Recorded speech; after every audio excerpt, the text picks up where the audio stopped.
মাঝখানে যদি কেউ বাদশা দেয় তাকেও ফ্যাসিবাদের দোষর চিহ্নিত করে মোকাবেলা করা হবে। জাতীয় ঐক্য বিনির্মাণের ক্ষেত্রে আমরা ভারতীয় দালালদের যেমন মোকাবেলা করেছি, আজকে নব্য দালাল হিসাবে যে চিহ্নিত হবে, বাংলাদেশের বিরুদ্ধে যে দাঁড়াবে, তাকে বাংলাদেশের বিরুদ্ধে শক্তি চিহ্নিত করে, আওয়ামী দোষর চিহ্নিত করে, তাকেও মোকাবেলা করার জন্য শহীদ পরিবার আহত যোদ্ধাদের সাথে আমরাও জীবন বাজি রাখার জন্য আপনাদের পাশে থাকবো। সেদিন রাজপথে যেমন আমরা এক সারিতে দাঁড়িয়ে শুধু এটা বলেছিলাম, একদল ফ্যাসিবাদ আর একদল গণতান্ত্রিক আন্দোলনে, আজকে আমরা নতুন করে দেখছি ফ্যাসিবাদের বাইরে এসে ফ্যাসিবাদকে দমন করতে গিয়ে কেউ কেউ আমরা আন্দোলন সারিতে যারা ছিলেন তাদেরকে এমনভাবে কথা বলছি যেন ফ্যাসিবাদকে আবার পুনরুত্থানের একটা সুযোগ করে দিচ্ছি। কেন আমরা সেদিন বলি নাই?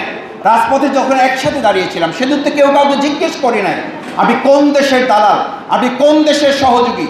সেদিন তো আমরা কাউকে জিজ্ঞেস করি নাই আপনি কোন রাজনৈতিক দলের কর্মী কিংবা কোন রাজনৈতিক দলের নেতা। আমরা সেদিন দেখেছি, সেদিন দেশপ্রেমের চেতনায় উদ্বুদ্ধ হয়ে আমরা আমাদের দেশকে রক্ষা করার জন্য জীবন বাজি রাখতে পারছি কিনা।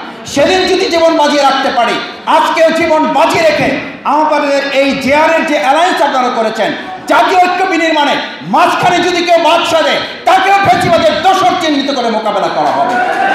আমি আপনাদের একটা কথা বলে যেতে চাই, বাংলাদেশ জামাত ইসলামী মনে করে জাতীয় ঐক্য বিনির্মাণের ক্ষেত্রে আমরা ভারতীয় দালালদের যেমন মোকাবেলা করেছি, আজকে নব্য দালাল হিসাবে যে চিহ্নিত হবে, বাংলাদেশের বিরুদ্ধে যে দাঁড়াবে, তাকে বাংলাদেশের বিরুদ্ধে শক্তি চিহ্নিত করে, আওয়ামী দোষর চিহ্নিত করে, তাকেও মোকাবেলা করার জন্য শহীদ পরিবার আহত যোদ্ধাদের সাথে আমরাও জীবন বাজি রাখার জন্য আপনাদের পাশে থাকবো। আমরা ইতিমধ্যে শহীদ পরিবারকে বলেছি, শহীদ পরিবার কোনো দলের নয়, শহীদ পরিবার কোনো ব্যক্তির নয়, শহীদ পরিবার কোনো নেতার নয়, শহীদ পরিবারের দেশের সম্পদ, রাষ্ট্রের সম্পদ। বাংলাদেশ জামাত ইসলামী ইতিমধ্যে আমরা শহীদ পরিবারের তালিকাগুলোকে সামনে রেখে আপনাদের নিয়ে আমরা স্মারকগ্রন্থ বের করেছি, প্রত্যেক শহীদ পরিবারের কাছে আমরা পৌঁছে দিয়েছি।